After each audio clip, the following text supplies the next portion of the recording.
Hello, my name is Obinna Kalu, and this is Road to Distinction. Everybody wants peace, but very few are ready to give it. This unwillingness or incapacity to serve peace is what has led to the multitude of conflicts facing the world today. From the Rohingya crisis to ISIS, the Syrian civil war, and the herdsmen crisis in Nigeria, precious lives and resources have been lost since they erupted. No matter what is to be blamed, the common consensus is that no meaningful development can be achieved without peace. On this week's edition of Road to Distinction, we present to you a young man who has taken the courage to tread this lonely path to peace. But before then, let's take a look at this report.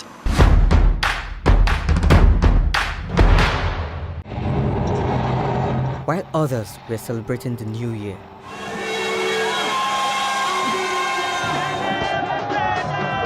some were mourning. They are the relatives of the victims of the New Year attack on 5 communities in Benue State, north-central Nigeria, laying their loved ones to rest.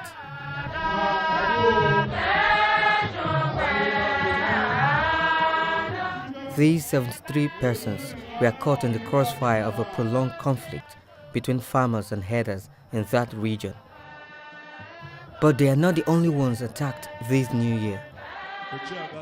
Omok community of Rivers State also was thrown into mourning as 23 worshippers were murdered in cold blood on their way from the New Year crossover service. Police says a cult clash in Rivers State is responsible for the killings.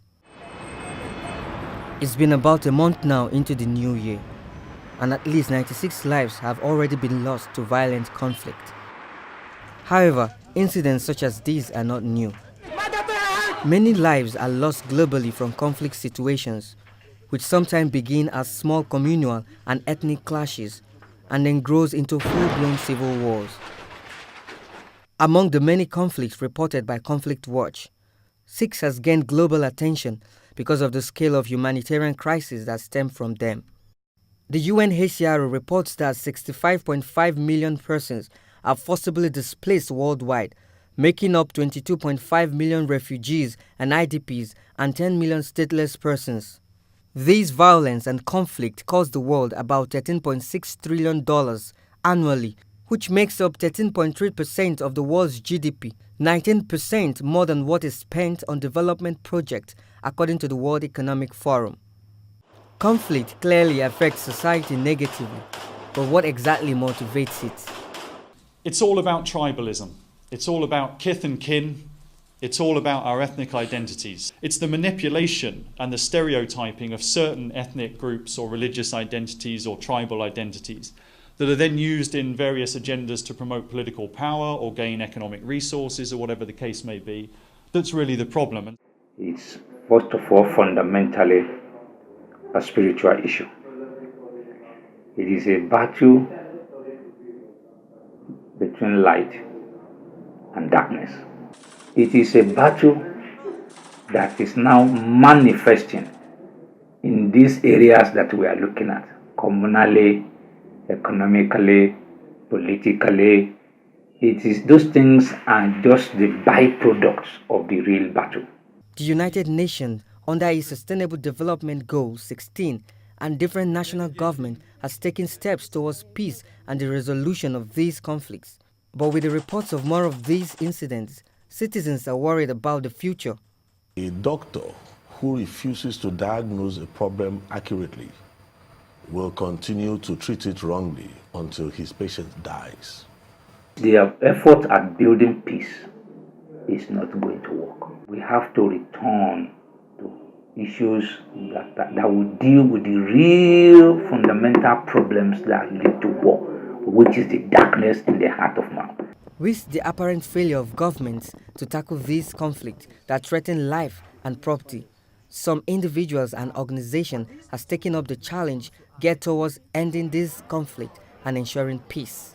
Education, number one, is for me very, very imperative for peace and conflict resolution. For this to be sustainable also, there is a need for social justice. So in this regard, my organization, Solace Africa, is establishing a peace academy where we can actually be teaching, mentoring, training people, conducting research about peace and conflict resolution in Nigeria. I think government has a lot to do. They have a lot to do when it comes to our security, because we find out that most of our borders are porous. For people to come into the nation and then we don't know, we cannot give accounts for who they are, I think it's bad. With this participation of the citizens towards the peace process, it is the desire of many that these conflicts are resolved quickly, communities rebuilt, and the world becomes safer for the present and the future generation. Welcome back. Let's now take you to Lagos, the commercial center of Nigeria, as this peace ambassador shares his experience. Mr. PETER ADEEKO, we are glad to have you on this program. Thank you, madam. There's a common consensus that conflict and warfare are the core of our human existence. Do you agree with this? Yes, perfectly. If you look at what peace in the real sense is, it does not negate the absence of conflict. Okay. So, for me, I understand peace to be a well-managed conflict. Because wherever you have 1, 2, or 3 persons, interest varies, perception varies, so you have conflict. Now, peace is a way of managing conflict. So, conflict, even with individual, you can always have conflict. Because there's what we call intrapersonal conflict. When your mind, your soul, and your spirit is clashing. You know, so at that point, you feel restless within you as a person. This might not have to do with the third person or the second person. So, when that happens, we call it intrapersonal conflict. That is having to do solely with you. Now, that can also go further to the second person when it is transferred or when it is induced by the other person. So, that becomes interpersonal conflict. Now, it can even go further to what we call communal conflict, which can come out in different forms, in different shades that we have in Nigeria. For this, I want to ask, what can be blamed for conflict? I understand causes of conflict to be very ambiguous. We cannot say it is just a particular or a specific cause. Many a times you have more than 1, 2, or 3 causes coming together to form a particular conflict, to be a basis for a particular conflict. Now, as in the case of Nigeria, it's a combination of several factors. Population is there, and to a large extent, this should also be an advantage for us. Now, political system is there, which should also even be an advantage to us. Now, if you look at all of this put together, you will understand that one singular reason cannot be adduced for the conflict we have in Nigeria. So it's a combination of several factors. Number one, which I will mention, which people hardly talk about, is the neglect of the traditional mechanism that we have pre-colonial in Nigeria. South Africa was founded majorly to help further peace and conflict resolution. What inspired you? My father was a soldier, and at the age of 9, he died. But what was the cause? He sustained an injury in the front line. This led to his early discharge from the army, and we went back to the village. By and large, his health deteriorated, so to say, and he had partial paralysis. Subsequently, he had total paralysis. Now, at this point, my mom does not have a sustainable means of livelihood. So things went so bad. You know, imagine a woman with 7 children without any sustainable means of livelihood. Now, shortly after that, my mom died. At which point, the firstborn of my family, who was a teenager at that time, became the father of 6 by default. Now, this was not without an adverse effect on him. He became very violent and alcoholic. Now, we went through a difficult path to survive. But if you trace all this back to what happened to my father, you realize if we have peace, there is likelihood that my father will not sustain an injury. If we have peace, there is a likelihood that there will be less need for military combat. Now, all this put together was at the base of my mind that I wanted to help families that are affected by war and violence in Nigeria. But if I am helping those people, if I'm supporting them, if I provide an intervention for them, then what happened to the causative of what is making them to be orphans and widows? And that is why I came about having what I called Solace Africa, which will also go into establishing Peace Academy that will help foster peace in Nigeria. What difference will your organization make compared to what the United Nations and other governmental agencies are doing? My organization, Solace Africa, though as at now a startup, is looking at a community-based solution to peace and conflict in Nigeria. We are not going to operate an institutionalized organization. We are coming down to the grassroots to address conflict from the cultural perspective, from the social perspective. And I think that is the way up. So if we look at why, particularly, for instance, let's look at our identity. If we don't realize what we have lost by neglecting our true identity, then we might not be able to actually be to deal with conflict in the real sense of it. To know that, oh, indeed, we are peaceful persons. There is a way we handle our problem before now. Then, if we don't realize all these things, and this can only happen when we work with the local communities, which is exactly what I plan to do.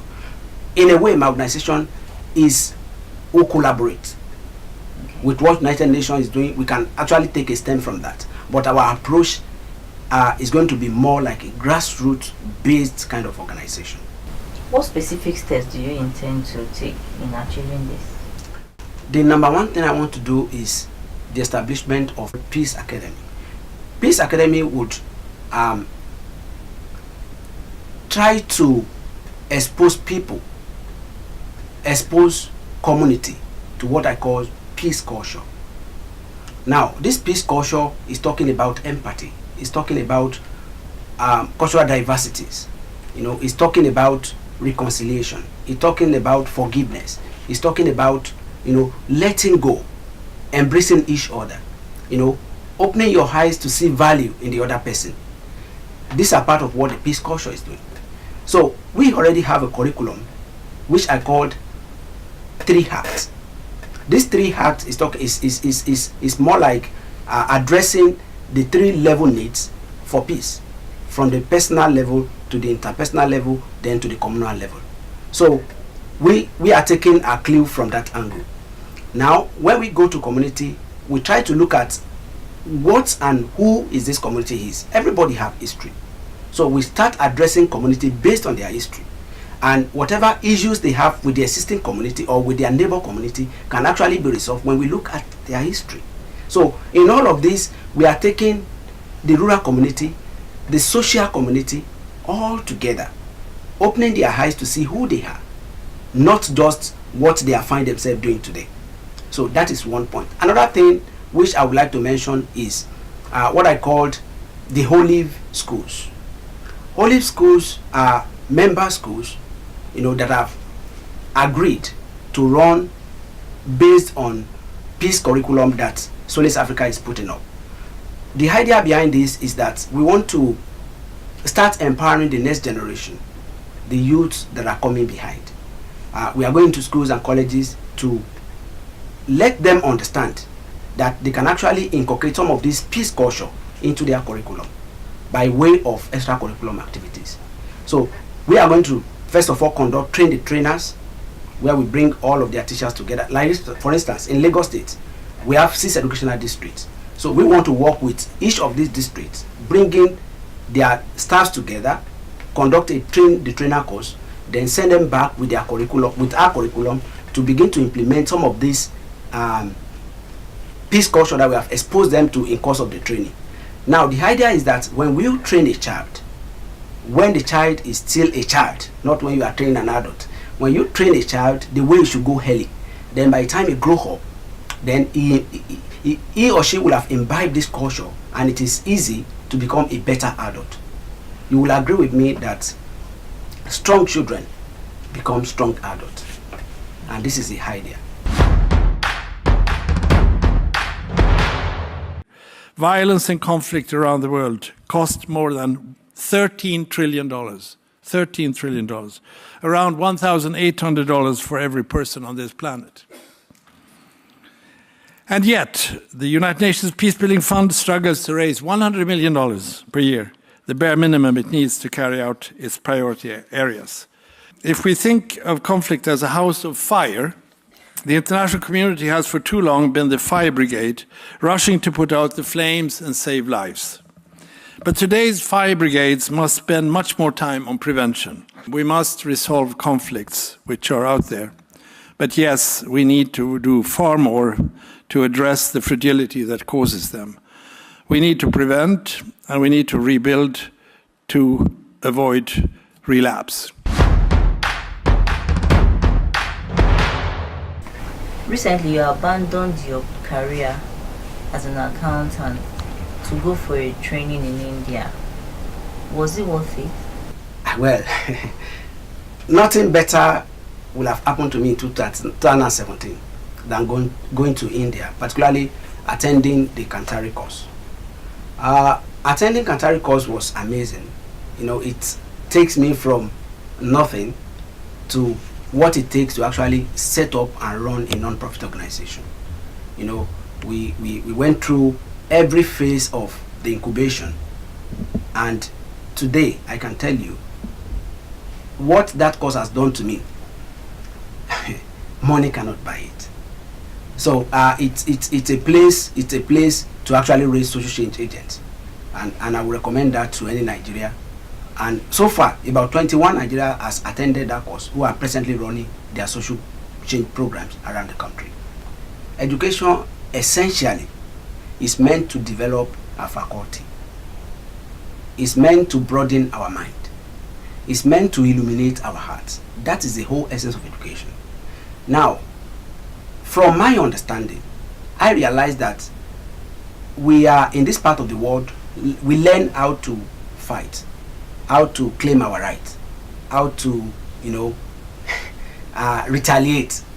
So I feel that it is important that we begin to institute peace education into curriculum.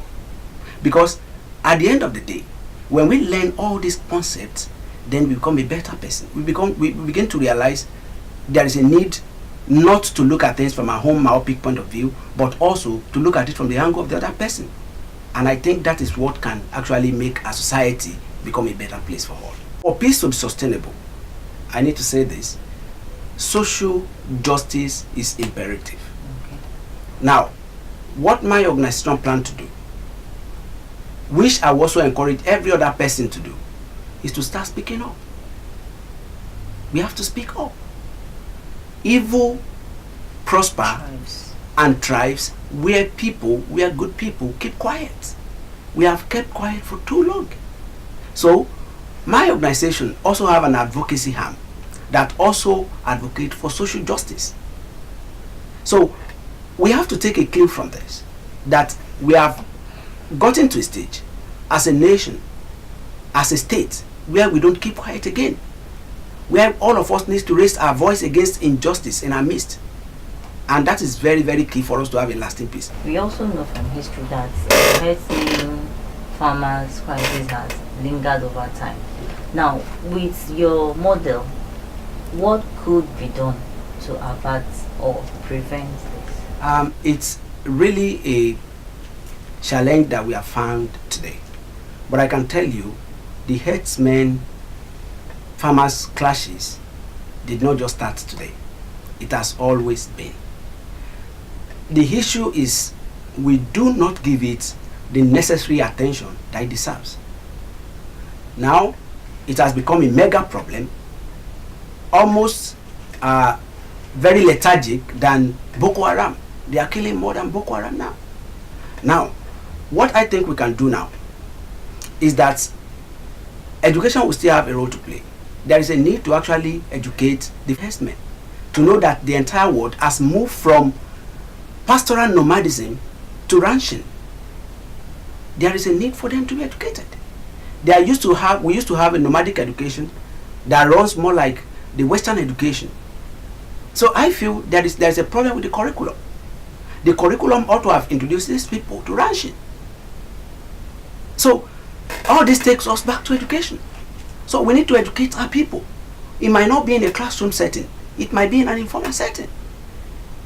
Cattle rearing is a business, just like agriculture, other form of agriculture. That is number one. There is a need for legislation.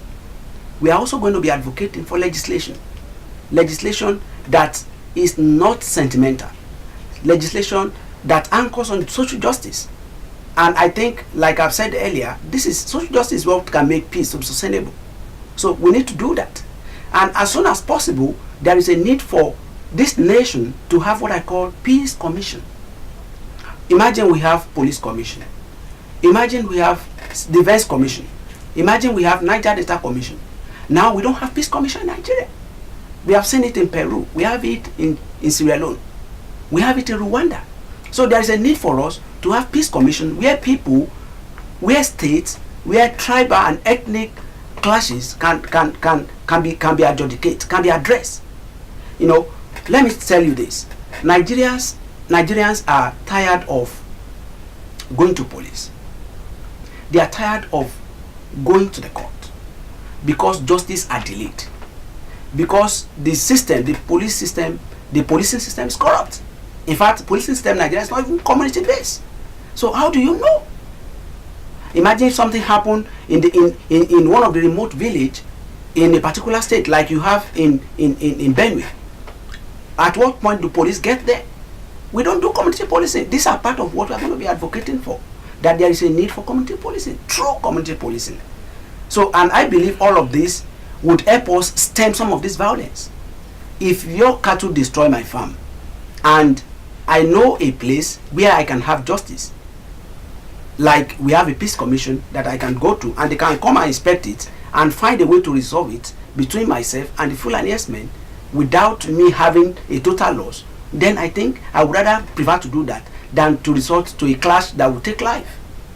And take it from me, I learned that pre-colonial, we have a system that address Fulani herdsmen and farmers. So what has happened to it? How long with this model will it take for us to experience kind of global peace? Global peace is a long-term project. But I can tell you, as long as it is, it's worth trying. It's worth working on. And it required what I call a concerted effort of all and sundry. Peace cannot be achieved in isolation. Now, if we start now, it takes us the next, for us to have a concrete proof, if we start now, we are looking at the next 20, 30 years for it to be very visible. In the short run, there are things we can do, which are like talking to people, which are essentially what government do most of the time. But for us to really get people imbibe this culture, to move from one generation to the other, is a long-term process. So we might not be very definitive in terms of, in the temporal dimension of when it will start becoming very effective. But I can tell you, it will eventually come up and it will be very obvious. When, particularly, for instance, if you have youth in secondary school now and they start learning about how to be peaceful, how to resolve their conflicts, how to be empathic, all of this, by the time they grow up to become leaders in the next 10, 15 years, then some of these things will have touched a spot in their heart that helps them to actually look at people, address issues in the light of those reality of what they have learned. And that is exactly what we want to do. We want people to learn, let them learn early. Now, aside the students, we also have a peace building effort, which we are bringing people from different ethnic diversities in Nigeria, bringing them together, exposing them to this same peace culture, then sending them back to their community to start their own peace initiatives. You know, we call these people, we call them peaceniks. Our participants, we call them peaceniks. And we are going to have in Nigeria, we are working on getting a renowned mediators, you know, peace lovers that will actually work with us to actually train these peaceniks. So the idea is that in the period of 5 to 10 years, I want to see people, Nigerians from different ethnic diversities, standing up for peace in their enclaves.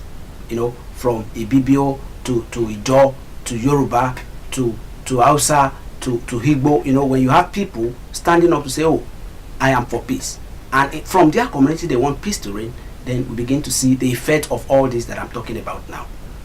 Chief Convener, Southern Africa, thank you so much for coming. It's my pleasure, madam. We'll end this edition of the program by taking a quote from Jimi Hendrix. It says, "When the power of love overcomes the love of power, then the world will know true peace." While we look forward to that time, we urge you to continue to do all that is within your reach to subdue conflict for now and tomorrow. From all of us at Drive Foundation and the media team, we say thank you for staying with us. See you next time.